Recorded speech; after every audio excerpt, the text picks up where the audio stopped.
Good morning students. In previous video we have completed chapter 3 of 11th class computer science, and from today we are starting chapter 4, that is conditional and iterative sentence.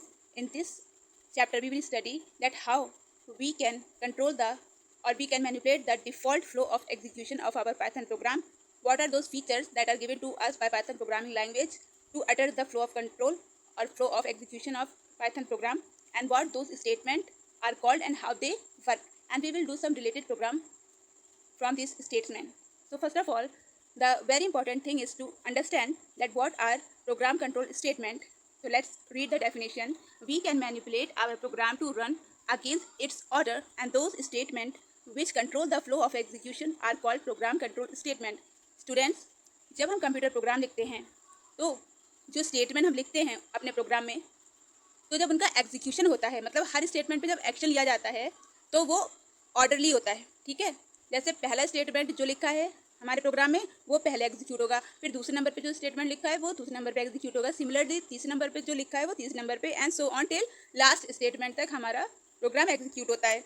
लेकिन student, कई conditions ऐसी आ जाती हैं, कई problems ऐसी आ जाती हैं जिसमें हमको एक ऐसा प्रोग्राम की ज़रूरत पड़ती है जिसमें हमें या तो कोई पर्टिकुलर स्टेटमेंट या फिर क्या है particular set of statement number of time print कराने होते हैं, या फिर नंबर ऑफ टाइम उन पर काम करना होता है, या फिर हमको क्या करना होता है, कोई कंडीशन चेक करनी होती है, ठीक है, कि अगर ये कंडीशन ट्रू होती है तो ये वाला काम हो, ठीक है, अगर नहीं ये कंडीशन ट्रू है तो ये वाला काम नहीं हो।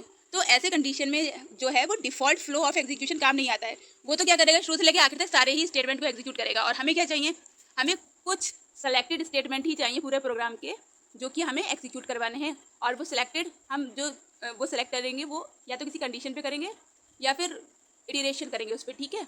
तो इस चैप्टर में हम इसी के बारे में पढ़ने वाले हैं कि ये होता क्या है, ठीक।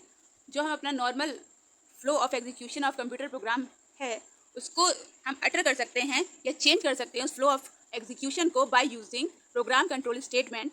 प्रोग्राम कंट्रोल स्टेटमेंट कुछ ऐसे स्टेटमेंट होते हैं जिनकी की मदद से हम अपना पाइथन प्रोग्राम का जो फ्लो ऑफ एग्जीक्यूशन है उसको चेंज कर सकते हैं, ठीक। और ये जो चैप्टर का नेम है कंडीशनल एंड इटरेटिव सेंटेंस, ये भी क्या है, ये दोनों बहुत ही पावरफुल टूल्स हैं हमारे कंप्यूटर का, हमारे पाइथन प्रोग्राम का फ्लो ऑफ एग्जीक्यूशन अटर करने के।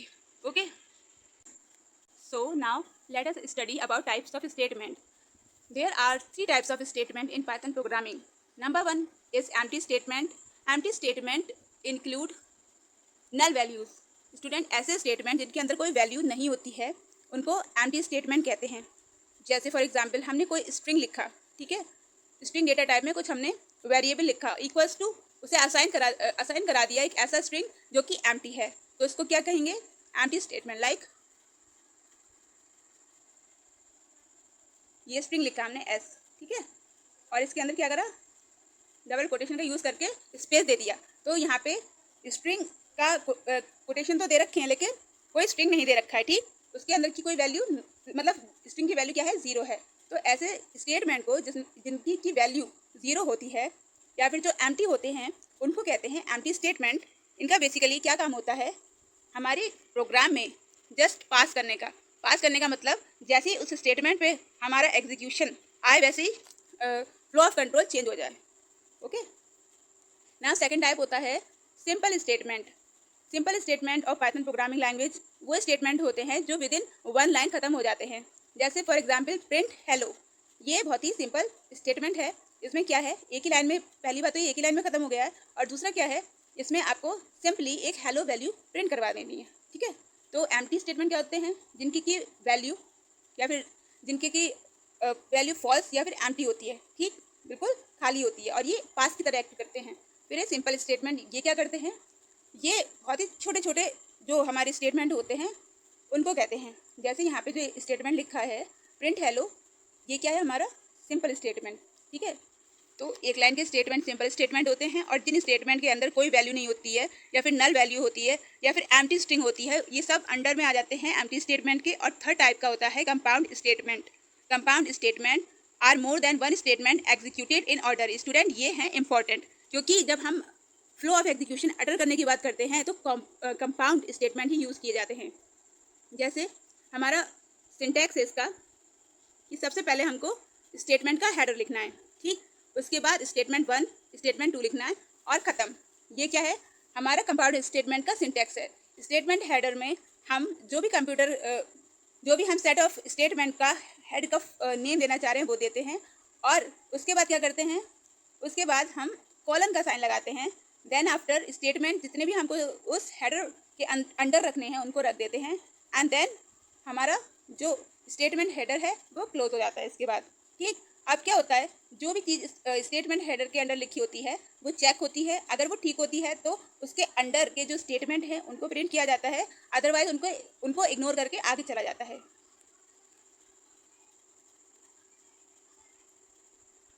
जैसे ये हमारा है सिंटैक्स स्टेटमेंट, कंपाउंड स्टेटमेंट का। इसमें स्टेटमेंट का हेडर लिखना है, ठीक है, और फिर उस हेडर के अंदर, उस हेडर के बाद कोलन लगाना है।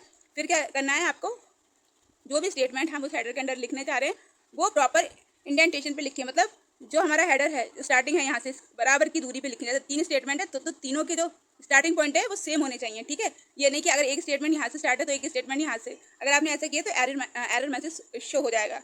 तो कंपाउंड स्टेटमेंट लिखते समय हमें खास तौर से 2 बातें याद रखनी है कि पहली बात तो जो स्टेटमेंट हेडर है उसके बाद कोलन साइन लगाना है। उसके बाद दूसरी लाइन में जितने भी हम स्टेटमेंट लिखते हैं उस हेडर के अंदर, तो वो प्रॉपर इंडेंटेशन पे होने चाहिए। मतलब जो गैप है उनका स्टार्टिंग पॉइंट से सारे स्टेटमेंट का वो इक्वल होना चाहिए, ठीक है। तो स्टूडेंट्स, हमको टाइप्स ऑफ स्टेटमेंट तो पता चल गया, 3 टाइप के होते हैं, एक एम्प्टी स्टेटमेंट, एक सिंपल स्टेटमेंट और कंपाउंड स्टेटमेंट, ठीक। अब हम पढ़ेंगे स्टेटमेंट फ्लो कंट्रोल के बारे में। स्टेटमेंट का जो कंट्रोल फ्लो है वो भी 3 टाइप्स में होता है। पहला टाइप है सिक्वेंटल फ्लो। इसमें क्या होता है, जो भी प्रोग्राम में स्टेटमेंट पहले लिखा होता है वो पहले एग्जीक्यूट होता है, और जो बाद में लिखा होता है वो बाद में एग्जीक्यूट होता है। ये according to the order of writing the program depend होता है। जैसे अगर आपने कोई भी स्टेटमेंट फर्स्ट नंबर पे लिखा है तो वो एग्जीक्यूट होते टाइम भी फर्स्ट वाला ही एग्जीक्यूट होगा, और अगर कोई स्टेटमेंट 5th है तो वो 5th टाइम ही एग्जीक्यूट होगा, ठीक है।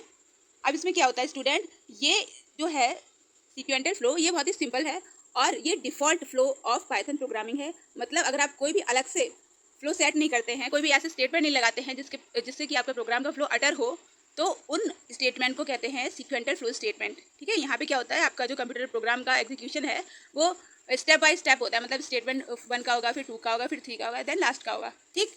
फिर दूसरे नंबर पे आ जाते हैं हमारे कंडीशनल फ्लो कंटेंट। इसमें क्या होता है स्टूडेंट, जब हमको कंडीशनल फ्लो यूज़ करते हैं तो उसमें कंडीशन लगाई जाती है, ठीक है। कंपाउंड स्टेटमेंट में एक कंडीशन लगाई जाती है। अगर वो कंडीशन ट्रू हो जाती है तो उस कंपाउंड हेडर के अंडर जितने भी स्टेटमेंट हैं जो हेडर के अंदर है, कंटेंट हेडर के अंदर है, conditional flow of content header के अंदर है, वो क्या होते हैं, प्रिंट हो जाते हैं। और अगर वो कंडीशन फॉल्स हो जाती है तो क्या होता है, हमारा जो एग्जीक्यूशन है वो आगे बढ़ जाता है, कंट्रोल आगे चला जाता है वो पर्टिकुलर स्टेटमेंट इग्नोर करके। जैसे कि आप यहाँ पे देख सकते हैं, एक कंडीशन चेक हुई, अगर फॉल्स हो रहा है तो as condition will be executed. अगर कंडीशन हमारी फॉल्स हो गई तो एज मतलब दूसरी कंडीशन चेक होगी और वो एग्जीक्यूट होगी, और अगर ट्रू हो गई तो उसके अंदर जितने भी स्टेटमेंट हैं वो प्रिंट होंगे, ठीक है। जैसे for example, if character equal to 1 print hello. See student, इसमें क्या है, इसमें ये आपको कंडीशन दे रखी है कि अगर कैरेक्टर की वैल्यू 1 है तो आप ये वाला स्टेटमेंट प्रिंट कर दो। इसमें क्या होगा कि अगर आपकी कैरेक्टर की वैल्यू 1 है, ठीक है, जो कि आप इनपुट लेंगे यूज़र से, अगर उस कैरेक्टर की वैल्यू 1 है तो आपका ये जो प्रिंट स्टेटमेंट है ये वर्क करेगा, ठीक है। ये हेलो मैसेज प्रिंट करेगा। और अगर ये 1 नहीं है, कैरेक्टर की वैल्यू 1 नहीं है, तो ये वाला मैसेज प्रिंट नहीं होगा। सीधे कहाँ जाएगा, फ्लो ऑफ एग्जीक्यूशन जो इफ़ के बाद दूसरा स्टेटमेंट है उस पर चला जाएगा, प्रिंट को इग्नोर करके, ठीक है। तो कंडीशन फ्लो कंटेंट में क्या होता है, कंडीशन चेक करी जाती है, अगर वो सही होती है सिर्फ तभी ही उसके अंडर जितने भी हमारे स्टेटमेंट लिखे होते हैं वो एग्जीक्यूट होते हैं, अदरवाइज आगे बढ़ जाते हैं।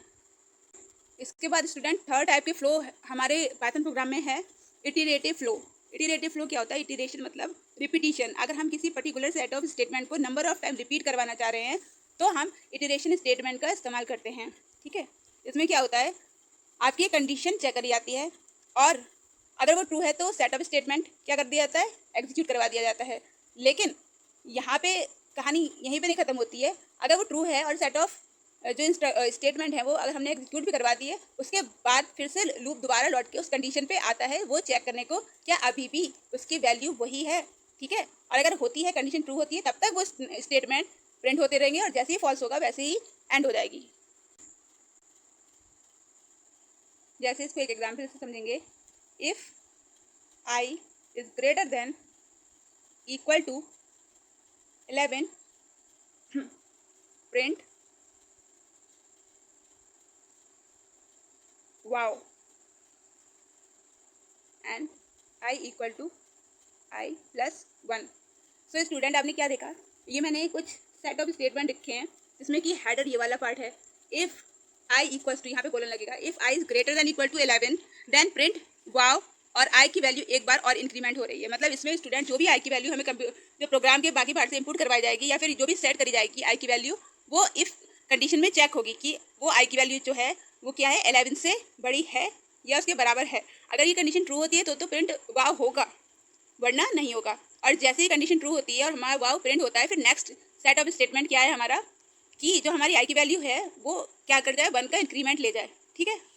लाइक ये हमारी आई की वैल्यू इनिशियल है 1, ठीक।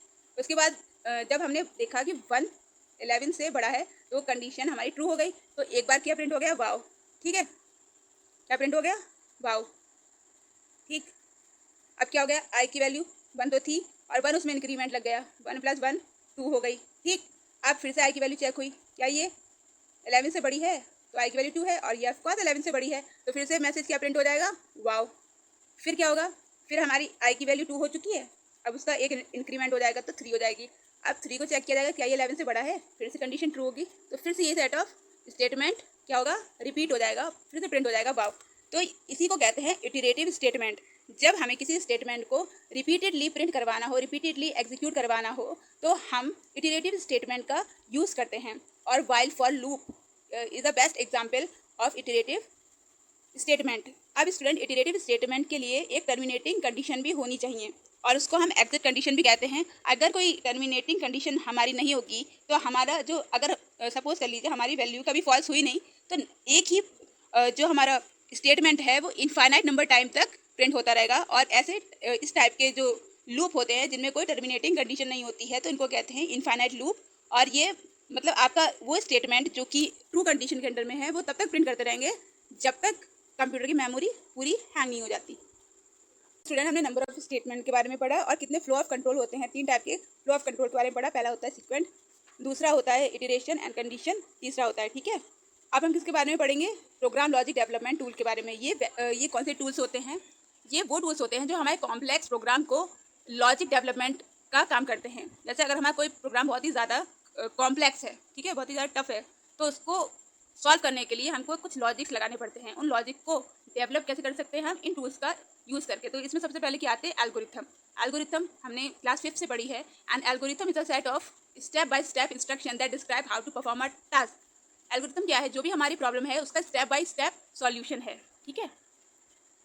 जैसे हमारी प्रॉब्लम है, write an algorithm to add 2 number entered by user. हमारी जो एल्गोरिथम है वो कुछ हमसे, जो हमारा प्रोग्राम है कुछ हमसे इस तरीके से कह रहा है कि आप एक एल्गोरिथम लिखिए, ठीक है। हमारा जो क्वेश्चन है वो कुछ हमसे इस तरीके से कह रहा है कि आप एक एल्गोरिथम लिखिए जिसमें आप 2 नंबर जो कि आप यूज़र से ही एंटर करवा रहे हैं उसको ऐड कर दें। तो इसका एल्गोरिथम क्या होगा, स्टेप 1 स्टार्ट। सबसे पहले तो आपको स्टार्ट करना होगा। दूसरे स्टेप पे क्या होगा, आपको एक वेरिएबल बनाना होगा जिसको आप num1 या फिर कुछ भी नाम दे सकते हैं।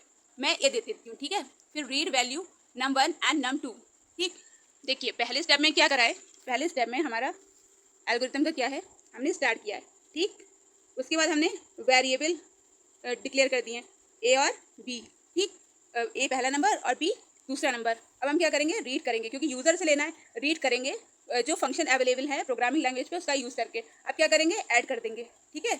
और उसके बाद क्या करेंगे, उस एडिशन को सम करके डिस्प्ले कर देंगे और क्या करेंगे, स्टॉप हो जाएंगे, ठीक है। तो यही हमारे step by step solution of a complex problem is known as algorithm. इसके बाद सेकंड टूल है हमारा फ्लो चार्ट। उसी एल्गोरिथम का ग्राफिकल रिप्रेजेंटेशन है फ्लो चार्ट, ठीक है। फ्लो चार्ट क्या है, जो हमारी एल्गोरिथम है ये भी हमारा प्रोग्राम को जो लॉजिक है उसको डेवलप करने का एक टूल है। ये भी बिल्कुल एल्गोरिथम की तरह होता है, बस इसमें इतना सा फ़र्क होता है, जो हम एल्गोरिथम में काम कर रहे होते हैं स्टेप बाय स्टेप इसमें ग्राफिकली करते हैं, ठीक है, बाय यूजिंग सम शेप्स, ठीक है। और इसमें जो हर शेप होती है वो फिक्स्ड चीज़ के लिए होती है, ठीक है।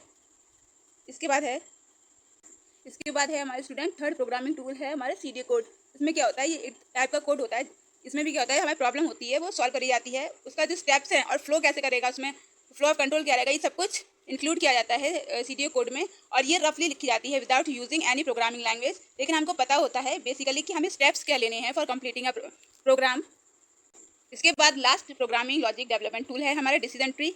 ये बहुत ही एडवांस टूल है जिसका कि यूज़ करके हम क्या कर सकते हैं, अपनी प्रॉब्लम को सॉल्व कर सकते हैं। तो स्टूडेंट, जैसे इसमें की प्रॉब्लम है, स्टूडेंट्स के अगर मार्क्स ग्रेटर देन 60 हो तो फर्स्ट डिवीज़न डिक्लेयर करनी है, और अगर 50 से 60 के बीच में हो तो सेकंड, 50